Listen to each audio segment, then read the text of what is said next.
episode 2 of EM Weekly. And now your host, Todd DeVoe. Hi, and welcome to EM Weekly. This is your host, Todd DeVoe. In this episode, we interviewed Kevin Bigalow, who is a former emergency manager for social services in Orange County, California. We're going to be discussing persons with mobility and functional needs issues in this episode. Kevin comes to us with lots of experience. He's a great guy. I actually met Kevin a few years ago, and we worked on some projects together through Orange County, specifically with the functional needs issues and emergency planning. The things we talk about in this issue are going to be things that you really should think about as you're doing your planning and just in your daily response if you're a first responder. So Kevin and I both had a cold as we were doing this interview, so there are some coughs and stuff like that in this interview. I have some, I've taken most of them out through the editing process, so there might be some weird edits in here for you guys, so please bear with it. So again, thank you very much for being here, and here's Kevin Bigalow.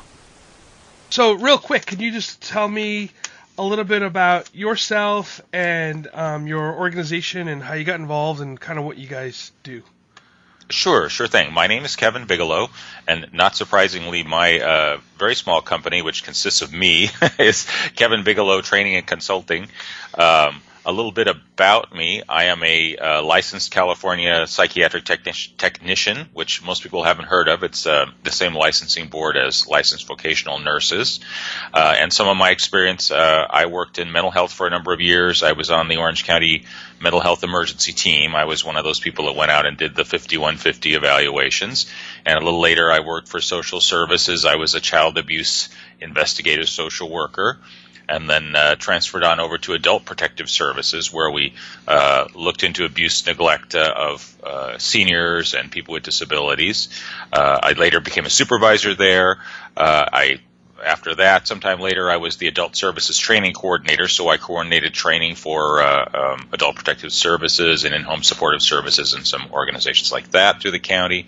Then the last thing I did was worked as the emergency services coordinator for social services agency in Orange County, and that's where I did a lot of work with the emergency operations center there and emergency management.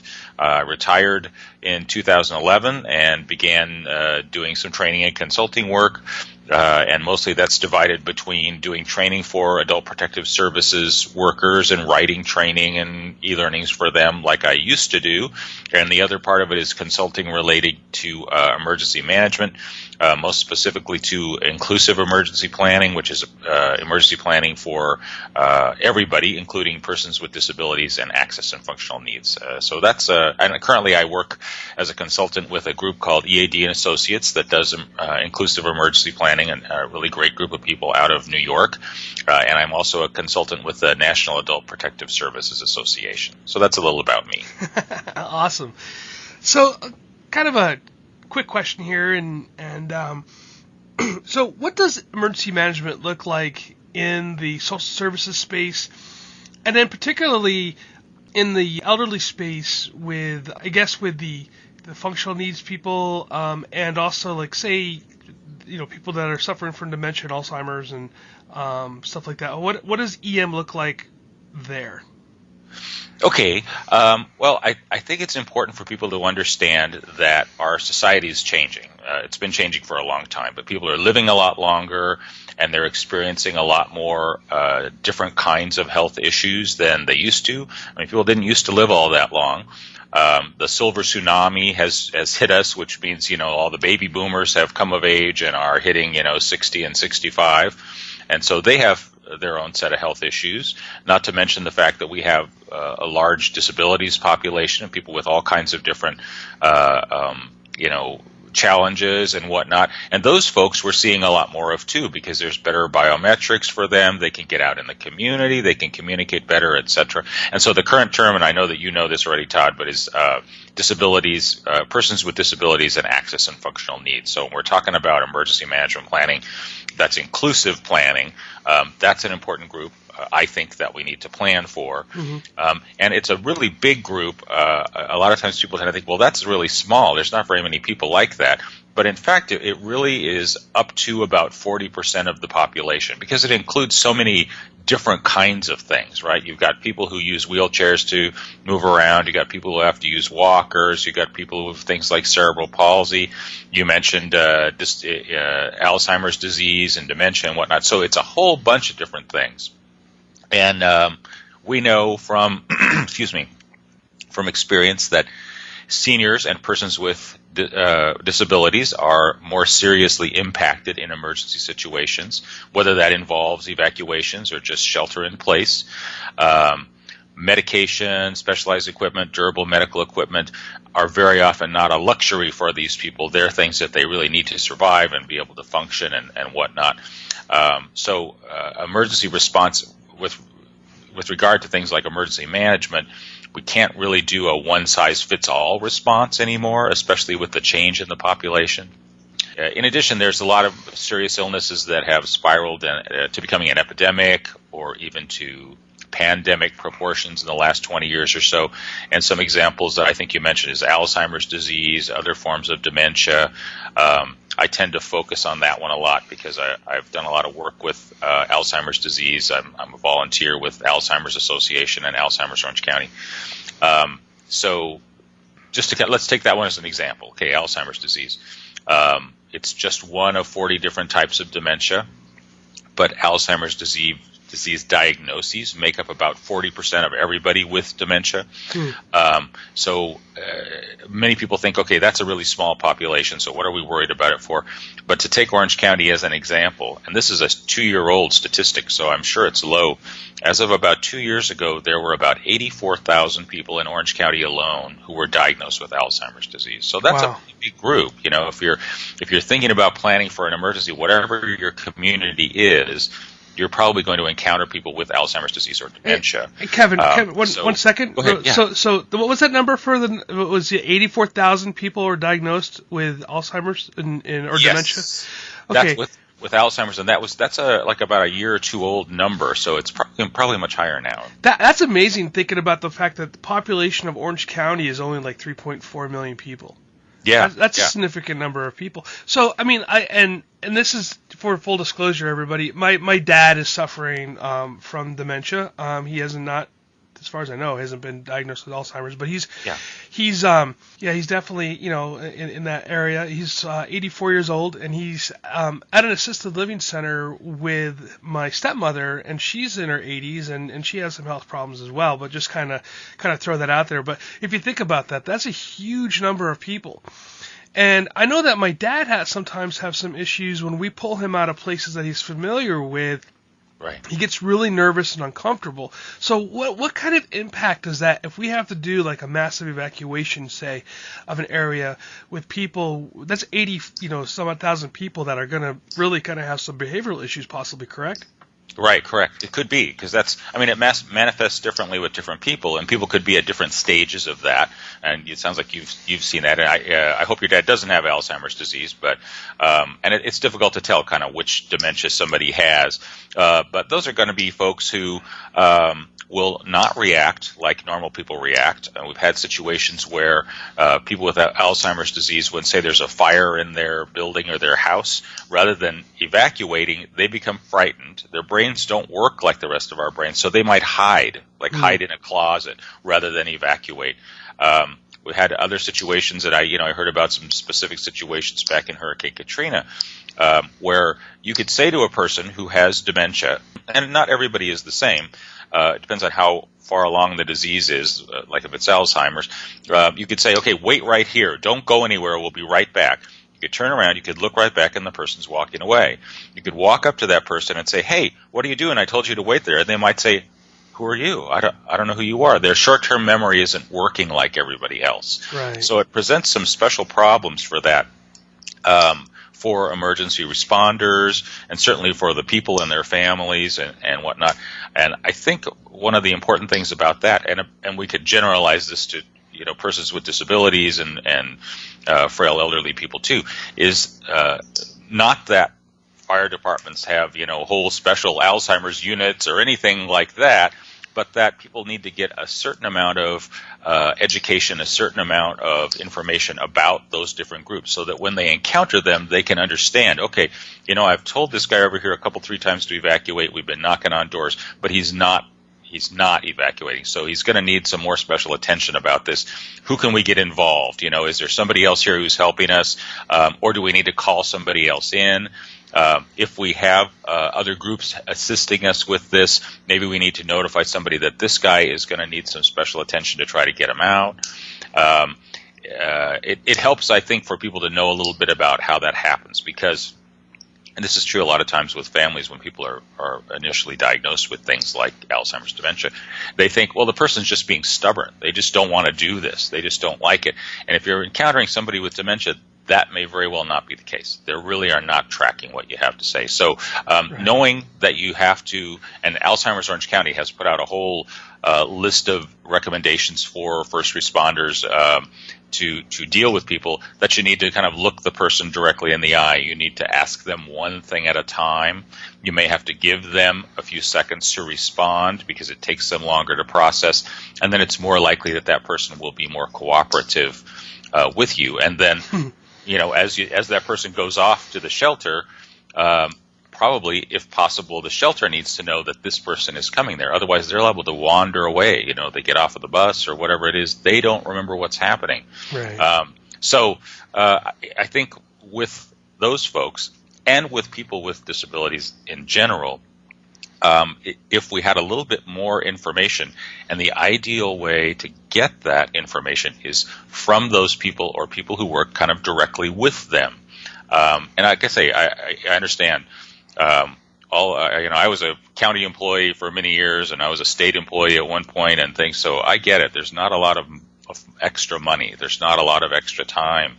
But I think if you had even small amounts of time where you had people come in who, say, worked with folks who had Alzheimer's, who worked with folks who had mobility issues, folks who were deaf, folks who were blind, just to tell a little bit about that.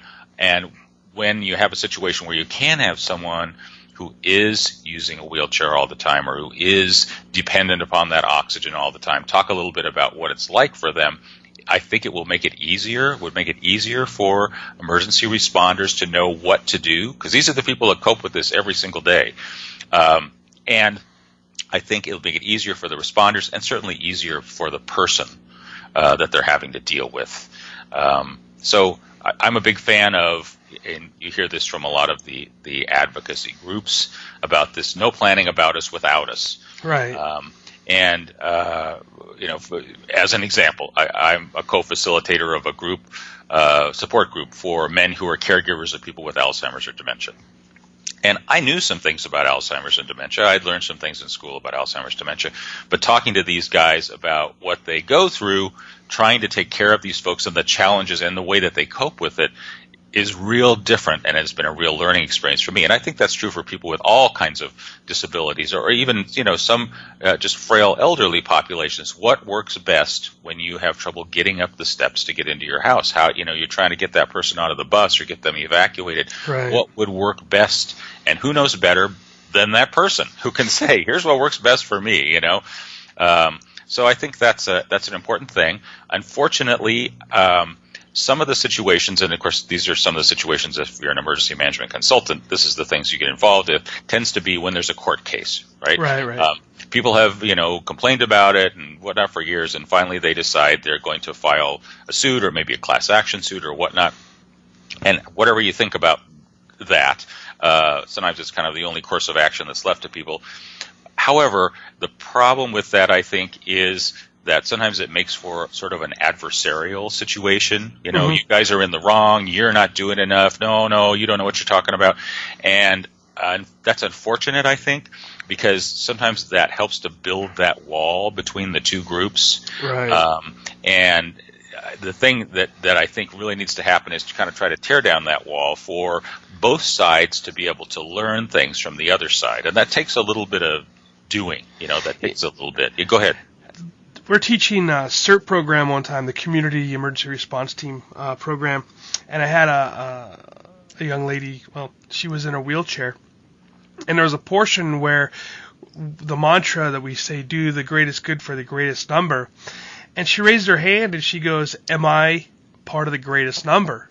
And it took me aback for a second. I was like, wow, that's a pretty deep question right there, because, do we as first responders and emergency managers sometimes only focus on those that are able-bodied and able to move, when what do we do with the people that are stuck, for 100%, I was going to say for lack of a better term, but it's the real truth, that are stuck in convalescent homes or whatnot that cannot move.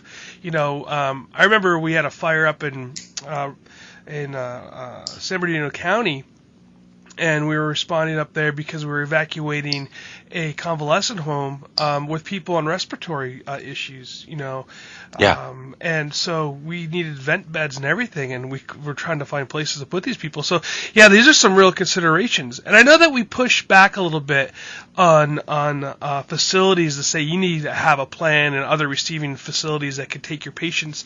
And I don't want to say it's a cop-out because, we can't, as county and city and state employees, at times can't plan for everything, but I think those are things that we need to keep in mind.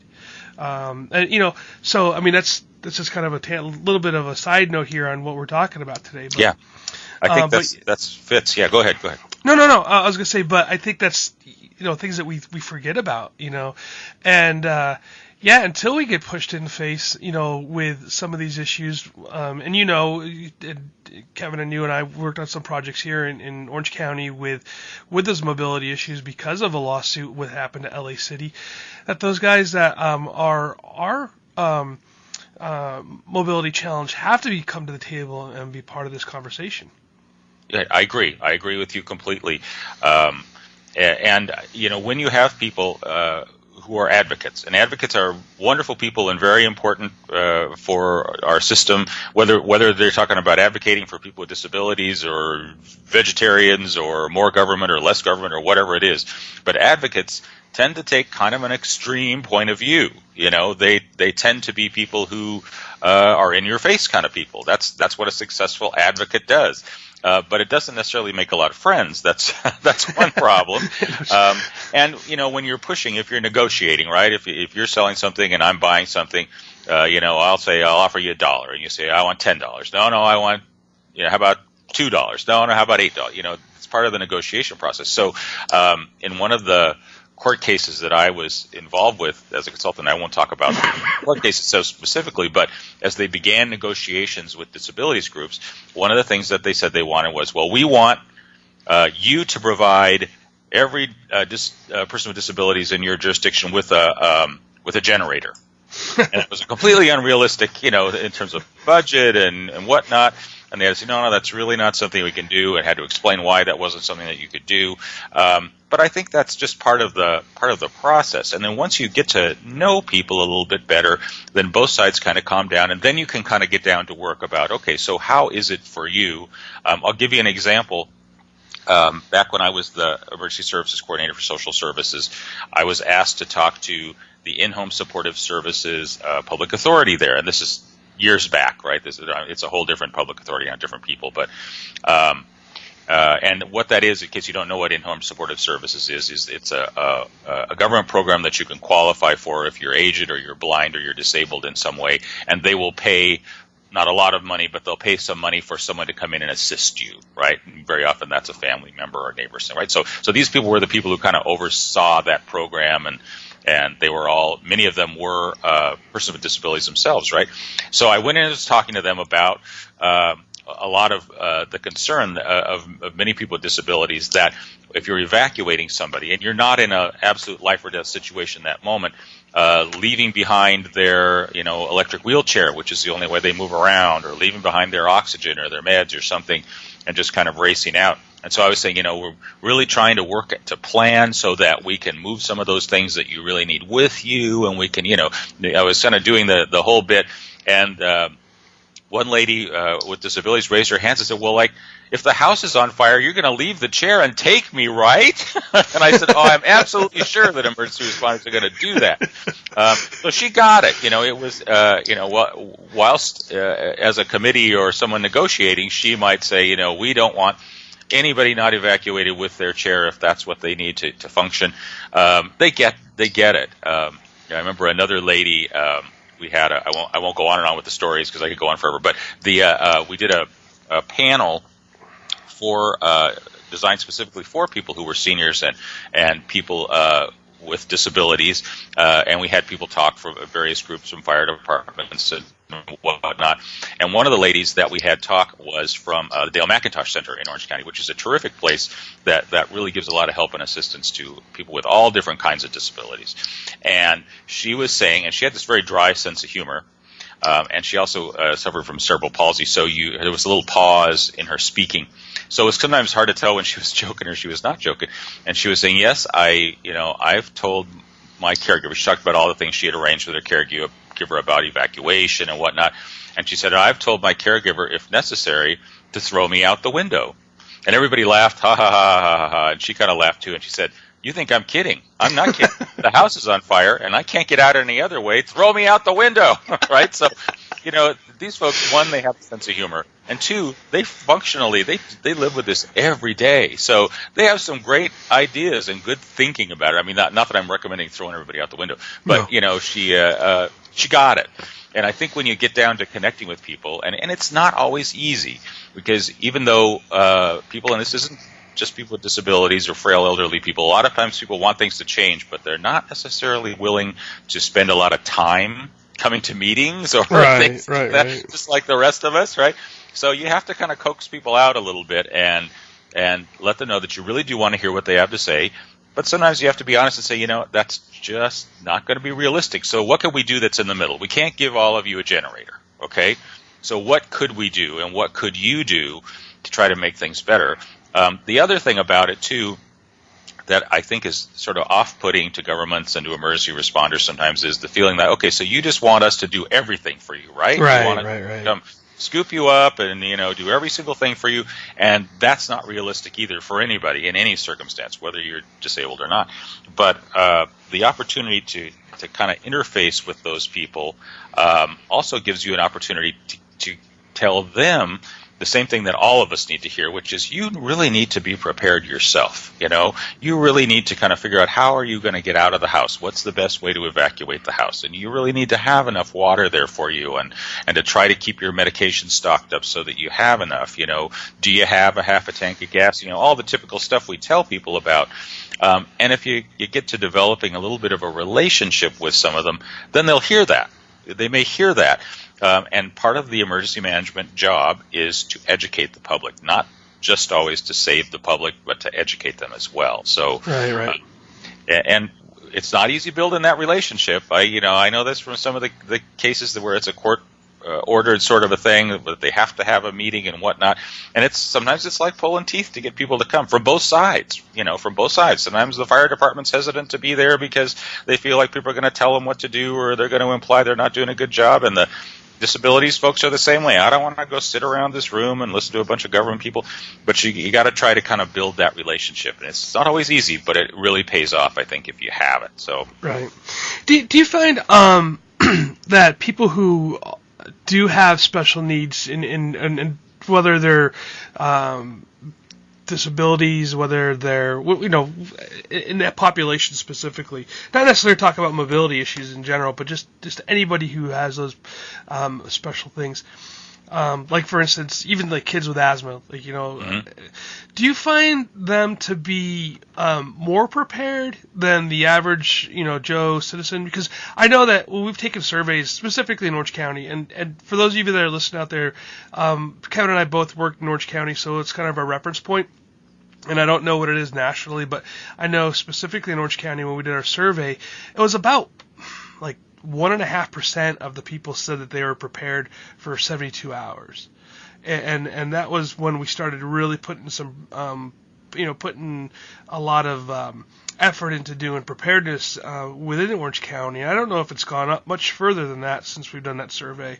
Do you think the people that do have medical needs or other special needs are better prepared, or is it about the same? Well, I think they're better prepared in some respects, short term, because some people have to do that. I mean, if you have some real mobility issues, when either you're going shopping or you're having somebody shop for you, you've got to make sure you have all the stuff you need, because you can't it's not easy to race out to the car and run down to the store, even if you can drive yourself. It's an effort to get in and out of the car, and you got to get a handicap space and whatnot. So I think they have to deal with what might, let's say, not so much emergencies, but sort of personal crises on a daily basis, and they're used to planning about that. But they fall into the same situation that the rest of us do, of assuming, well, the store will always be there, or I can always call somebody if I need that. And so I think while they're used to having to do some planning for themselves, which some of us don't. I mean, some of us, you can run into the Del Taco if you want food. You can run into the store anytime you want it, and some folks kind of live that way. They don't do a lot of shopping. They just I got my credit card. I don't need anything else. So I think some of the folks with disabilities and some frail elderly folks are used to doing more planning, but they're not necessarily used to doing the kind of planning that you need to be prepared for at least 72 hours to be there on your own. What's your backup plan if this person can't come assist you that day? Who else would you call? Like they're saying, you really need to have like about 3 people deep for most emergency planning. Like emergency management planning, when you're, the people at your EOC, right, funding dependent, I guess, is, you need to have 2 or 3 different people who can fill that slot. They're not used to that planning either, I think.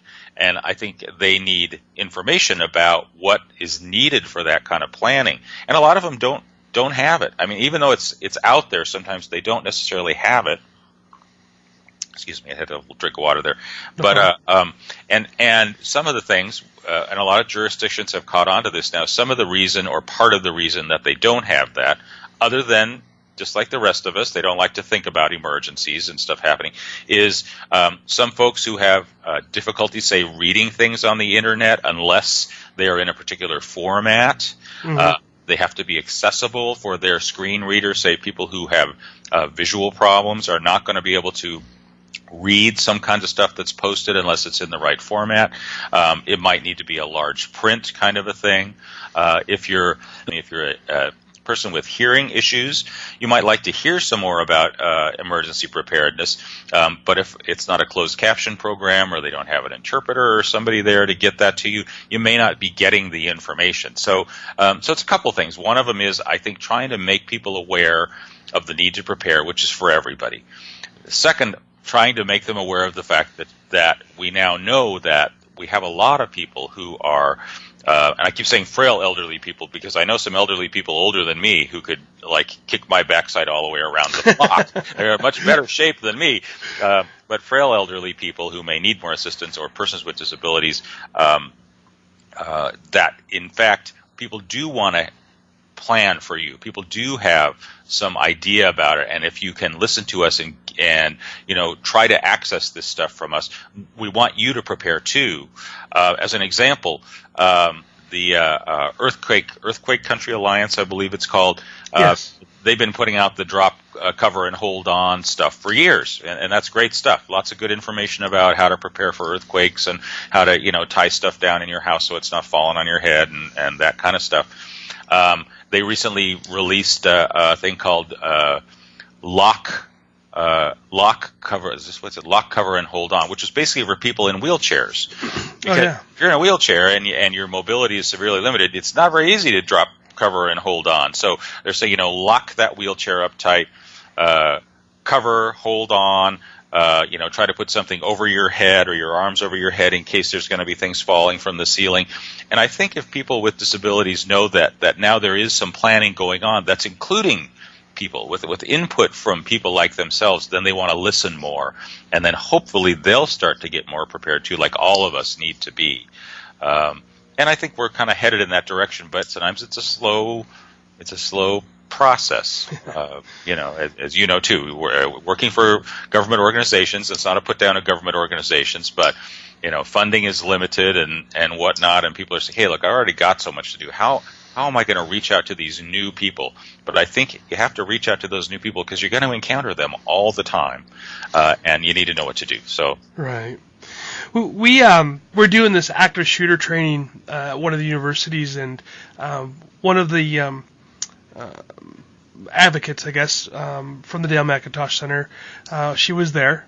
She was blind, and she has her dog with her. And we're going through the program, and at the end of it, she kind of comes over to me and she says, I'm pretty much toast, aren't I? And I go, well, why would you say that? She goes, because I really rely on somebody else to get me out, and if everybody's running away from a shooter, are people going to help me? And I said, I can't answer that, to be honest with you. I said, I would hope they would. I really do. I think most people have it within them that they would help you. But I said, I'm glad that you're here taking this training. I said, but yeah, that's a tough question. Will other people grab you and help you? And she's just like, well, she goes, I'm kind of resigned to the fact that this is where it is. I said, well, I would hope that people would help, but I can't guarantee. But, and that's one of those things that I look at, with Katrina and those larger issues that, do we have enough people? Because 95% of all rescues during a disaster, we know this, happen from neighbors.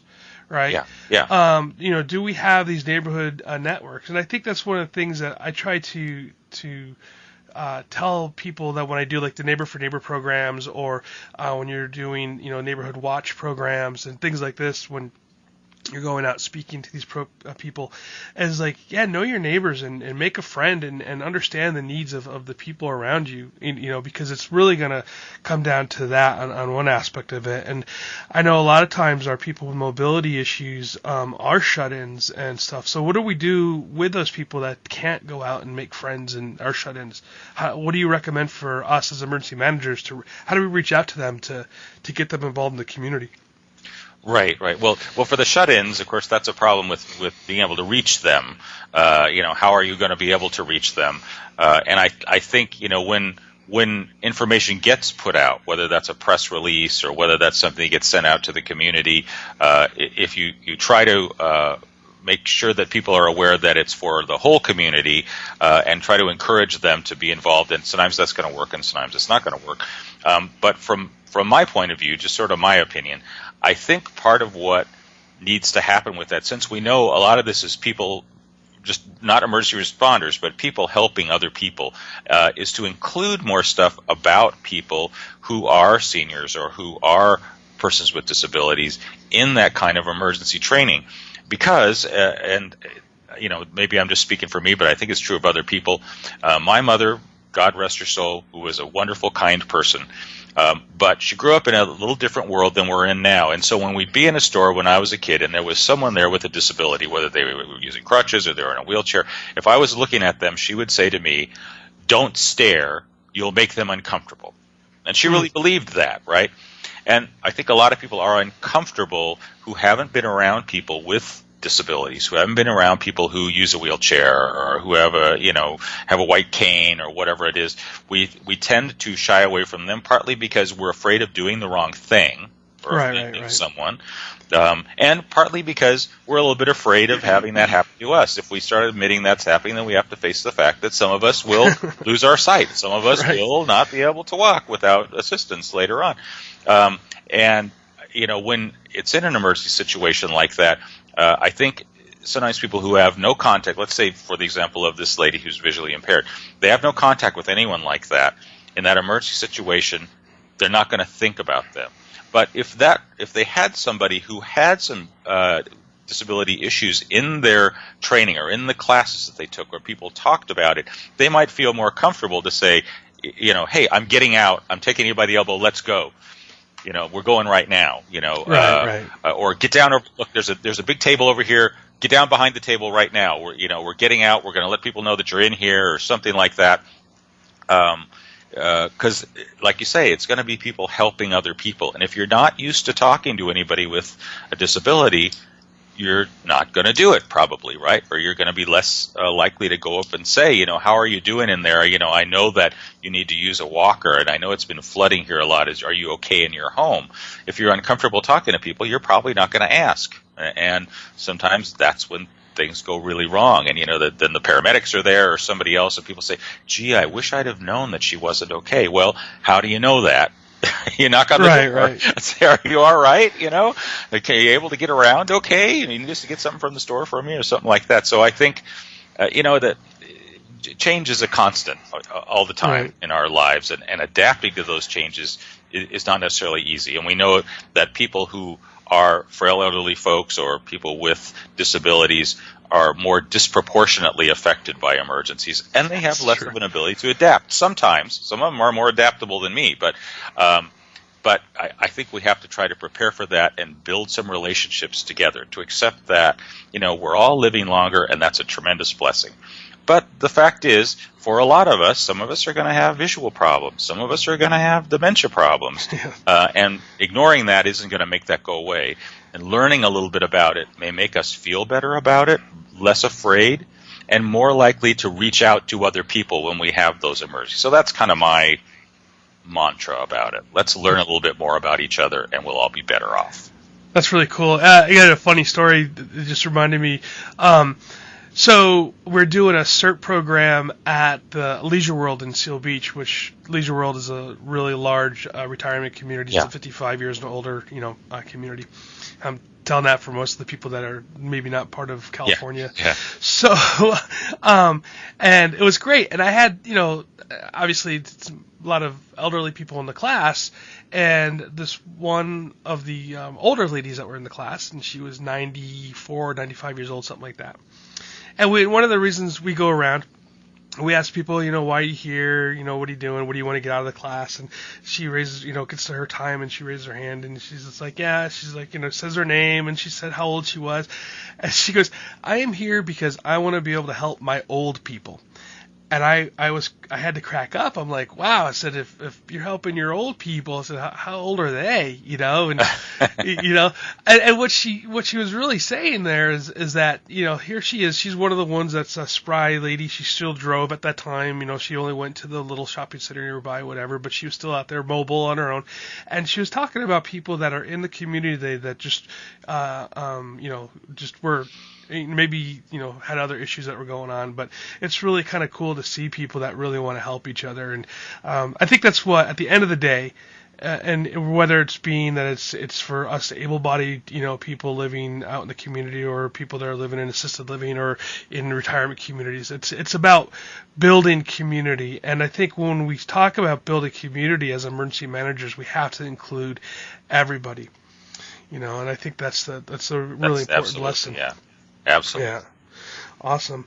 I'm going to be talking in a couple of days here to another gentleman out of LA, and he deals a lot with homeless issues and all the issues that are associated with their mobility problems. And when we talk about mobility issues in cases, we always think about those that are in wheelchairs or walkers, but we're also talking about people that don't have the physical ability to drive a vehicle or to get out of areas. So we're going to kind of get into that as well. Right. So it's a really big topic, and especially for emergency managers and those of us that have been doing this for a long time. And if I started out as a first responder, and I remember dealing with people that were, bedbound and stuff, and we would ask them how would be the best way to move them and things like this. We're trained how to do that, and I think on a one-on-one basis it's easy, but when we start talking about mass movement, it becomes a really bigger issue, Kevin. Sure. So one last question. Yeah. What do you see the future of emergency management and in the adult protective services world? How do you, like, if you were a guy or a gal that wants to get involved with EM and has an interest in social needs and specifically with the elder population, how would you get involved in that? Well, I think it may depend a little bit on whether you're looking for a job kind of a thing, and whether you're looking to volunteer or just be involved in it. Certainly, if you're looking for a job, nowadays there's a lot more emergency management classes and things like that you could take. I think especially if you have an interest in persons with disabilities, or what we call disabilities access functional needs people, getting some other information that might relate to people who have disabilities. If you wanted to learn American Sign Language, or you wanted to learn a little bit more from like services from the blind or something, that would give you kind of a leg up on that. But now there's, I think, more programs available to people. Not that, and there's plenty of people in emergency management, as you know, Todd, that are just there based on their experience, and you need that experience, definitely. So I think if you can seek some of the regular paths towards emergency management, great. If you can also, especially if you have an interest in disabilities access functional needs, include some other training or classes or opportunities to find out a little more about persons with disabilities or people who are seniors, I think you'll be ahead of the game. And then it puts you into a little bit of a specialized niche for doing some kind of work like that, because there aren't a lot of people who are feeling real familiar with that. If you want to volunteer and do that, I mean, I think CERT programs are great, and more CERT programs like you're talking about, Todd, are including people who are seniors, who are a great reference. I mean, these people have a wealth of knowledge, and they also know what to tell you about someone who's having difficulty walking, or other seniors and stuff. So I think CERT programs are good. I myself worked in adult protective services for social services in Orange County and found that very rewarding, because we did a lot of work with people who were seniors and persons with disabilities, etc. And in my opinion, and I don't know that all social services programs agree with me, but I think adult protective services will have a little more of a role in emergency management as time goes on, because they're so familiar with those populations. There's not a lot of other government agencies that are that familiar. Of course, they're always busy. So sometimes when I bring that up, they say, "Are you kidding me? We've got too much to do already." But that's the mantra for everybody, right? So, right. So I think you can seek a career, and fortunately, there's some more there's like an actual path you could take towards emergency management. But if you lean a little bit more towards getting some information and you start building those contacts with disabilities community, you're going to be way ahead when you get to your job or whatever. And there's tons and tons and tons of volunteer opportunities.